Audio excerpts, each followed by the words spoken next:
अभिषेक शर्मा जी आगरा से। राधे राधे महाराज जी। महाराज जी, राधा नाम जप करने से एक साधक में क्या क्या परिवर्तन आते हैं? कैसे बताऊं? एक परिवर्तन आवे तो तुम्हें बताऊं। सब कुछ परिवर्तित हो जाता है, सब कुछ परिवर्तित हो जाता है।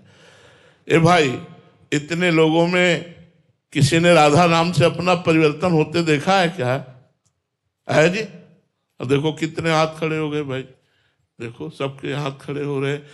हम तो कह रहे सब कुछ परिवर्तन हो जाता है।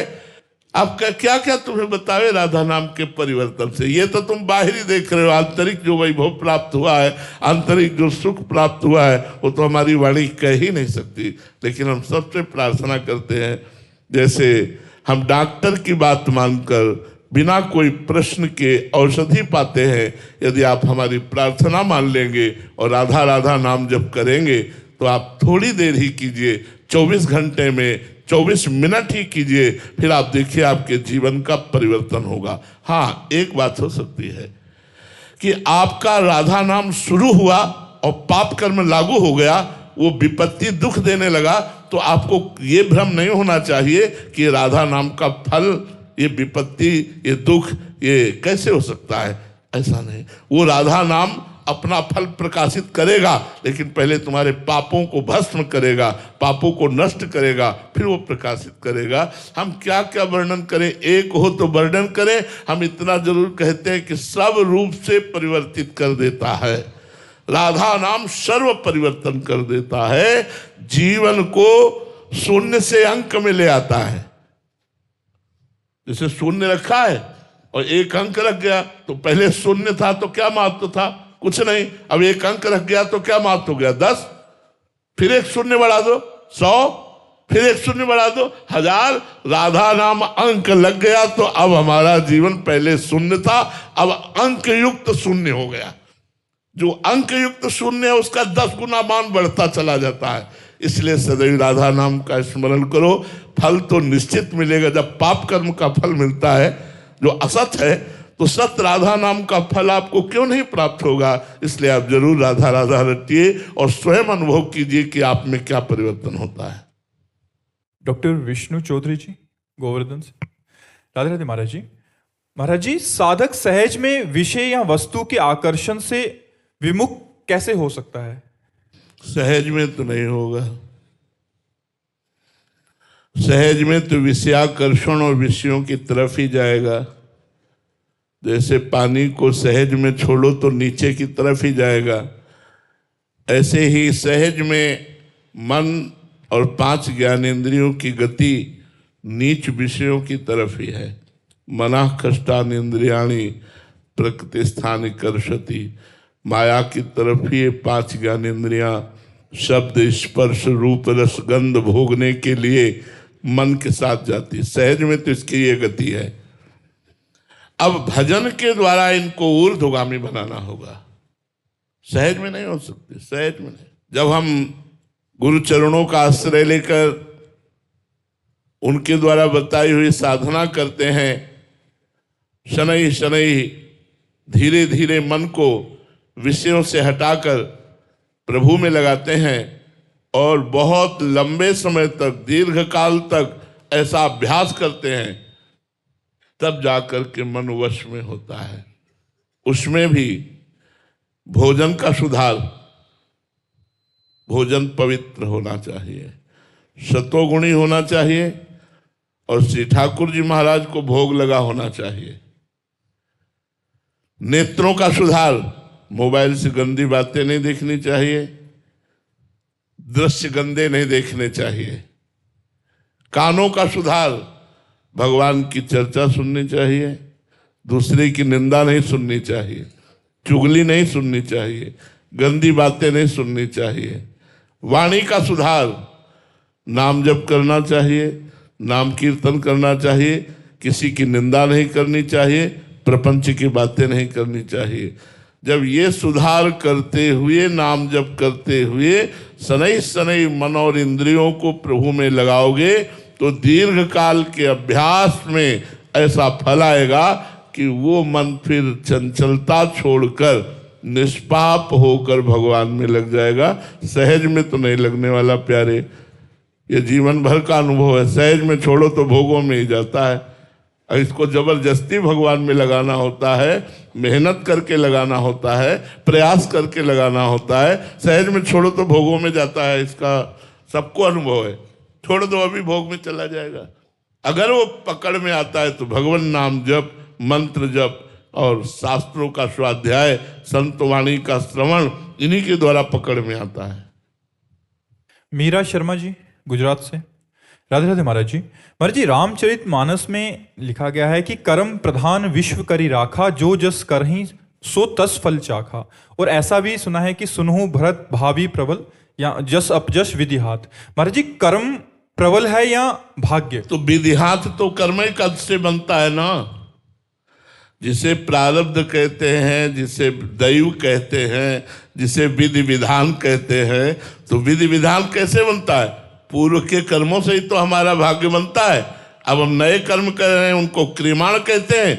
जो पूर्व संचित कर्म है, उनसे जो कुछ निकाल करके शरीर की रचना है, उसे ही तो दैव कहते हैं, उसे ही तो प्रारब्ध कहते हैं। अलग कहाँ है?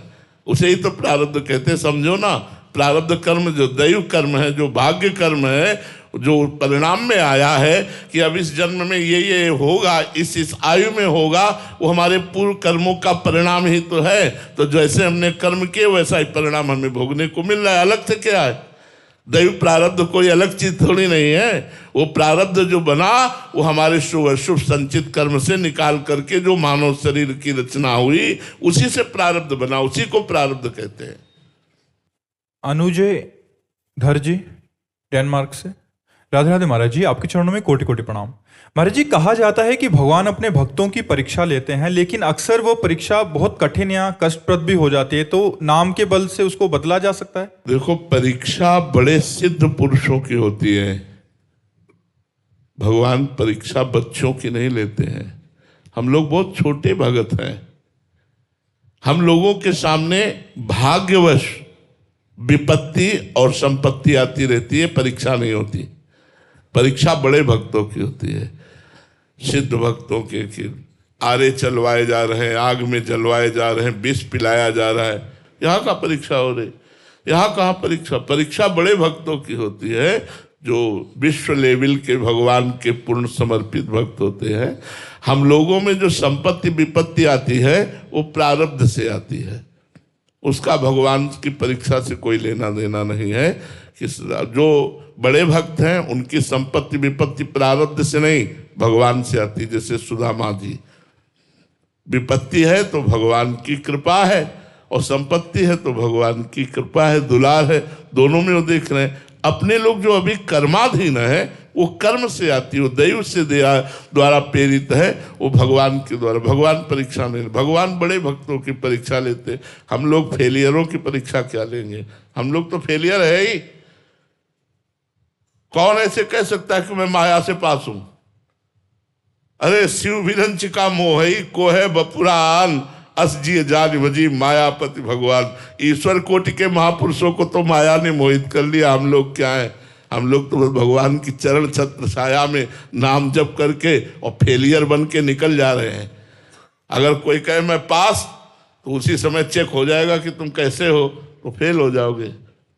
भगवान परीक्षा उनकी लेते हैं जो बड़े महाभागवत होते हैं। अपने लोग तो बच्चे हैं, अपने लोग तो शरणागत है, अपने लोग परीक्षा लायक है ही नहीं, फेलियर है। पहले ही हम हाथ उठा कह रहे हम फेलियर है, हमारी परीक्षा मत लेना। नहीं, हम फेल, जीरो आएगा। क्यों? हमारे में सामर्थ्य नहीं है।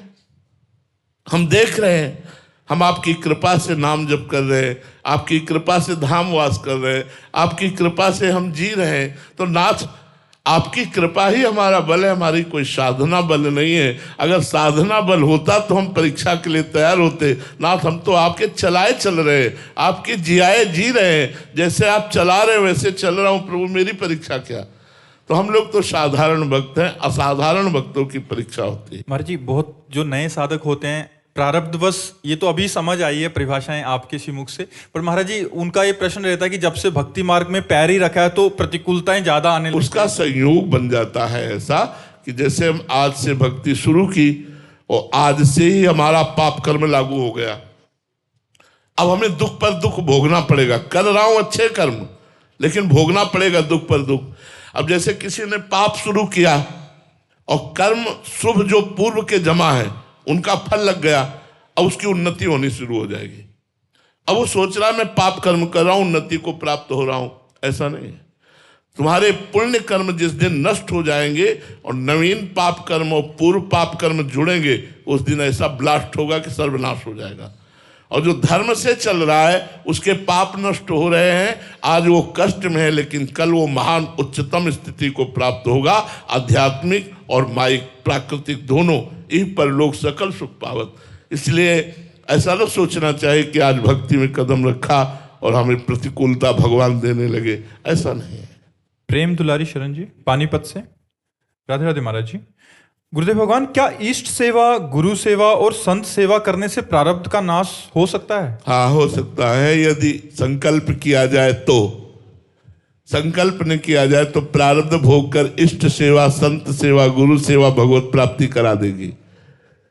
इष्ट सेवा, संत सेवा, गुरु सेवा अगर संकल्प न किया जाए तो भगवत प्राप्ति करा देगी और प्रारब्ध भोगने की सामर्थ्य दे देगी।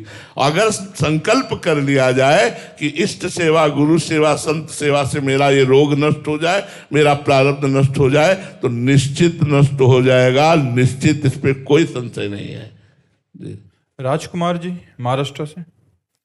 राधे राधे महाराज जी। महाराज जी, क्या किसी संत को दूर से प्रणाम करना चाहिए या उनकी दृष्टि में आने के लिए प्रयासरत रहना चाहिए? दोनों बातें।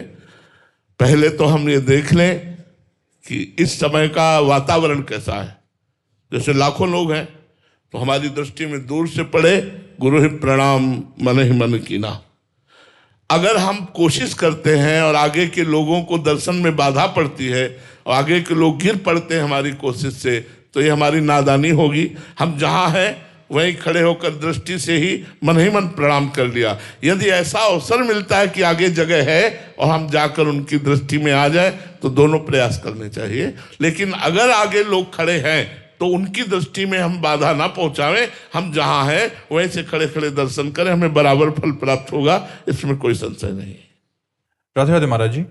महाराज जी, आप कह रहे हैं कि आप एक अच्छी नौकरी करते हैं लेकिन उनका मन वहां नहीं लगता, तो अपना प्रोफेशन चेंज करना चाहते हैं, तो ये भगवान पर छोड़ दें जब तक नया रास्ता नहीं मिल रहा, या क्या करें कि अरुचि हो रही है बट वर्तमान में कोई ऐसा मौका नहीं मिल रहा? तो आप डॉक्टर हैं? पुलिस में है महाराज जी। ठीक है। वैसे निषेध छोड़ दीजिए, पुलिस की नौकरी छोड़ने की जरूरत नहीं है। प्रलोभन, इसका त्याग कर दीजिए, केवल प्रलोभन का। नौकरी का त्याग करना ठीक नहीं है। जो हमें सरकारी सेवा मिली है उसे हम ऐसे निर्वाह करें प्राणपन से जैसे धर्मात्मा पुरुष धर्म का निर्वाह करते हैं। यदि हम व्यर्थ का पैसा ना लें, किसी से घूस का पैसा ना लें, धर्म पूर्वक अपनी नौकरी करें, तो हमें लगता है भगवान का नाम जप करते हुए, पुलिस की नौकरी करते हुए भी हम भगवान को प्राप्त कर सकते हैं। लेकिन यदि हम अधर्माचरण से लिया गया धन अपने परिवार के और अपने में प्रयोग में लाएंगे तो हमारी बुद्धि पतित हो जाएगी, हमारा भगवत मार्ग अवरुद्ध हो जाएगा, बहुत सी समस्याएं पारिवारिक हो जाएंगी जिससे हम निकल नहीं पाएंगे। तो मुझे नौकरी छोड़ना ये सही नहीं लगता, लेकिन ये बाधा छोड़ देना अच्छी बात है। हम वो चीज़ ना करें जो नहीं करना चाहिए, तो नौकरी खूब करनी चाहिए। भारत सरकार की सेवा है, समाज की सेवा है। निर्दोष को छोड़ देना, दोषी को दंड देना, ये आपकी भक्ति है। अगर दोषी है तो उसे दंड दीजिए, निर्दोष है तो उसे मुक्त कर दीजिए। हाँ, अर्थ लेकर के निर्दोष को दंड देना और दोषी को मुक्त कर देना, ये फिर अपराध बन जाता है। तो अगर हम ऐसी प्रवृत्ति का त्याग कर सके तो पुलिस की नौकरी बढ़िया है, कोई त्याज्य नहीं। महाराज जी, अगर रुचि कहीं और हो और योग्यता के साथ अगर कल को कभी मिल जाता तो छोड़ सकते? जरूर कर लेना, फिर रुचि के अनुसार वो तो रुचि जरूर कर लेना चाहिए, उसमें कोई, पर दोष दृष्टि करके नहीं।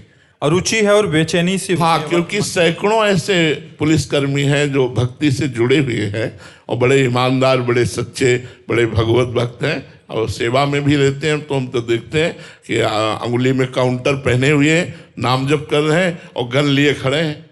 क्या फर्क पड़ता है? अपनी ईमानदारी से, अपनी सच्चाई से यदि नौकरी की जाए तो हर नौकरी भगवान की पूजा है, क्योंकि समस्त सृष्टि भगवान का ही रचा हुआ है। तो कोई भी नौकरी की जाए ईमानदारी से की जाए, मेहनत से की जाए, धर्म पूर्वक की जाए और नाम जप किया जाए तो वो भगवान की ही सेवा है, वो भगवान की ही भक्ति है। छोटे सिंह जी सिकंदराबाद से। राधे राधे महाराज जी। महाराज जी, भगवान श्री कृष्ण जी गीता में कहते हैं कि मुझे तत्व रूप से जानो, तो ये तत्व से जानना क्या है महाराज जी? सर्वत्र भगवान ही है।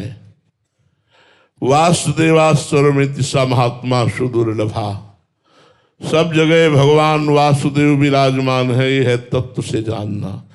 विद्या विनय संपन्ने ब्राह्मणे गविहस्तनी सुनी चौसुपा के चा पंडिता समदर्शिना। विद्या विनय संपन्न ब्राह्मण में, गाय में, हाथी में, कुत्ते में, चांडाल में एक ही परमात्मा विराजमान है। ऐसी जो दृष्टि रखता है वो पंडित है, वो ज्ञानी है। वही तत्वज्ञानी है जो सब में अपने भगवान को देखता है, जो सब में वासुदेव को देखता है, जो सब में ब्रह्म देखता है। सर्वम खलमिदम ब्रह्म ने नानास्ति किंचन, सब ब्रह्म है। ईश्वरासुर भूतानाम, ईश्वर समस्त भूत हृदय देश से तिष्ठति। हृदय में विराजमान भगवान सबके हृदय में विराजमान है। इसलिए तत्व दृष्टि का मतलब है जड़ चेतन सब में भगवान को देखना। उर्वशी भरद्वाज जी पंचकुला से। राधे राधे महाराज जी। महाराज जी, गृहस्थ में जाने अनजाने में किए हुए दोषों का निवारण कैसे हो या अपराध बन जाते हैं? देखो, अनजाने में जो पाप होते हैं वो तो स्वप्न में भुगताए जाते हैं।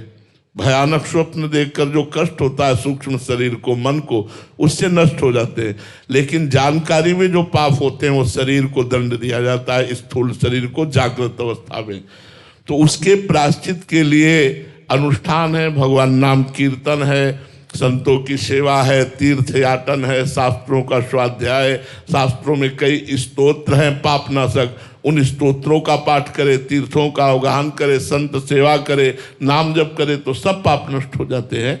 जो जानकारी के पाप हैं उनको ऐसे नष्ट किया जाता है, और जो अनजाने में पाप हैं वो स्वप्न में दंड दे करके नष्ट हो जाते हैं। जैसे भयावह स्वप्न देखा, एकदम घबरा गए, तो वो हमारे किसी अनजाने पाप का फल, ऐसा भयानक स्वप्न। जी दिव्या सिंह जी।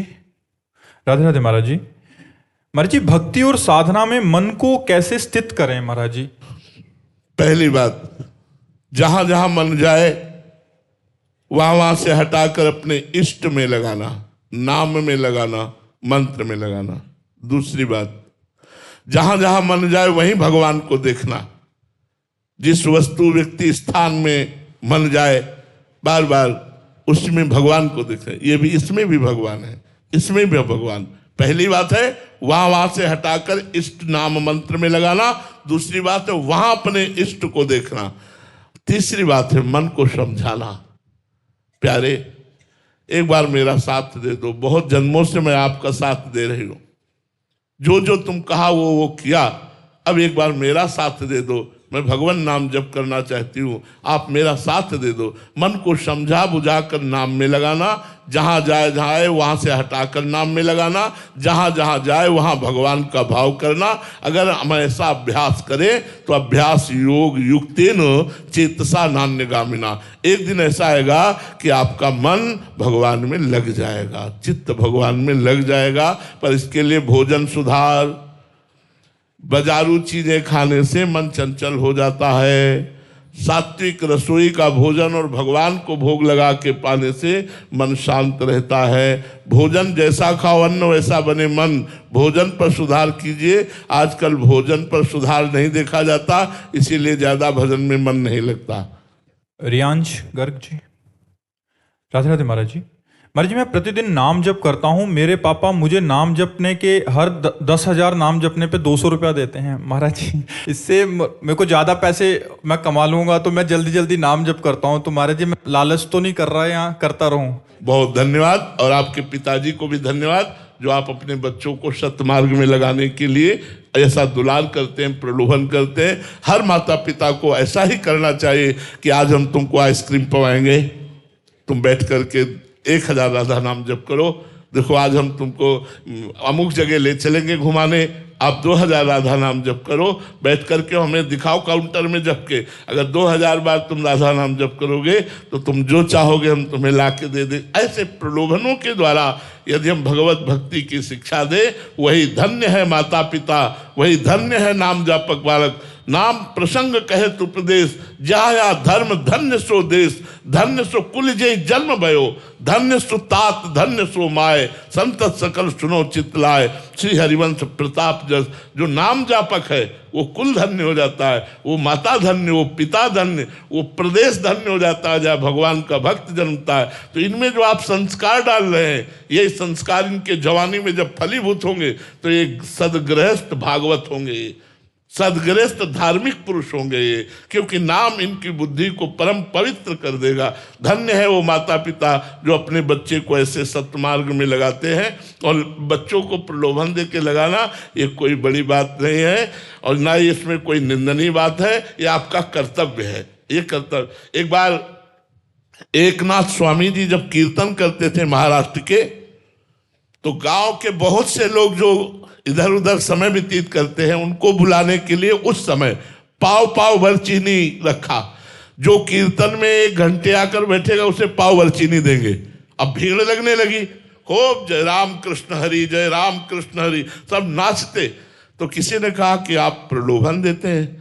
बोले पाव भर चीनी के प्रलोभन में आकर ये वो अमृत प्राप्त करते हैं। नाम संकीर्तनम से सर्व पाप प्रणाशनम, नाम संकीर्तन में बैठकर इनके सारे पाप नष्ट हो जाते हैं। तो संतों ने चाल चली है, तो ऐसे माता पिता को भी चाल चलनी, कोई प्रलोभन दे करके, कोई लालच देकर अपने परिवार वालों को भगवान नाम में लगाना। नाम में लगा कि जीवन उसका मंगलमय होगा। नाम जपत मंगल दिशि दसहु, भाव कुभाव अनख आलसहु, भाव से कुभाव से अनख से आलस्य से कैसे भी नाम जप करे उसका 10 दिशाओं में मंगल ही होता है। बहुत सुंदर, बहुत अच्छा लगा। आकाश जी, राधे राधे महाराज जी।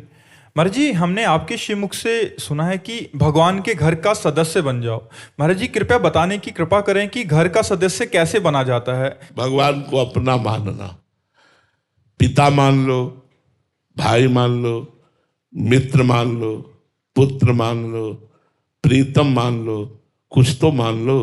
और ऐसा मानो कि जैसे उससे बड़ा कोई दोस्त हमारा नहीं, उससे बड़ा कोई प्रीतम हमारा नहीं, कुछ तो प्रभु को अपना मान लो। सांसारिक जैसे प्रेम करते हो ऐसे एक हिस्से में प्रेम तो प्रभु को दे दो। एक हिस्सा मानकर प्रभु मेरे पिता है, तो जैसे हम पिता से बात करते हैं वैसे हर समय में याद होना चाहिए। हम अपने पिता को कभी याद नहीं करते हो, कभी भूलते नहीं। दोनों बातें, पिताश्री जप नहीं करते पर कभी भूलते नहीं कि मेरा पिता कौन है। स्वप्न में भी हमें अगर दिखाया जाएगा तो लाखों लोगों के लोग बीच में हम अपने पिता को बिना प्रयास के पहचान लेंगे। क्यों? हमारा संबंध है, हमारे पिता हैं, हमारे दोस्त हैं, हमारे प्रीतम हैं, हमारे स्वामी हैं, हमारे सखा हैं। हम भगवान से कोई एक अपना संबंध मान ले और उसी संबंध को बार बार चिंतन करें तो भगवान से अपनापन हो जाएगा।